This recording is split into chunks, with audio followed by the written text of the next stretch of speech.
Welcome to The Last Breakfast. Please enjoy the video. In this video, I will show you how to replace a Honda Civic engine mount. First, gather all your tools, including a floor jack, jack stands, and a torque wrench. Safety is paramount, so always ensure your Civic is securely supported on jack stands. Next, identify the specific engine mount that requires replacement.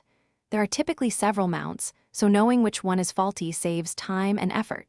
This preparation ensures a smooth and safe repair process. Let's get started. With your Civic safely secured, it's time to support the engine. Use a floor jack with a wood block to gently lift and support the engine's weight. This prevents strain on other components when the mount is removed. Next, locate the bolts securing the old engine mount to both the engine and the chassis. Loosen and remove these bolts. Once all fasteners are out, carefully extract the old, worn-out mount. Sometimes a little wiggling helps. Hey everyone, if you're finding this guide helpful, please hit that like button and subscribe to the channel for more DIY car repair tips.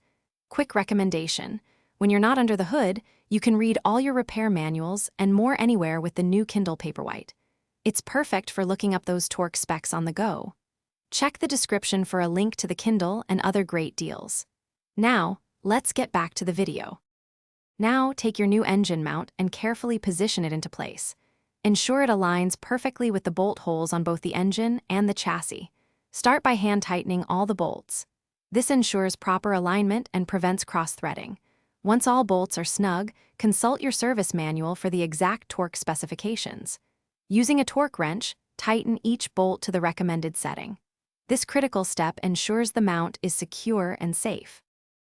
Thanks for watching. If this was helpful, leave a like and consider subscribing. See you next time.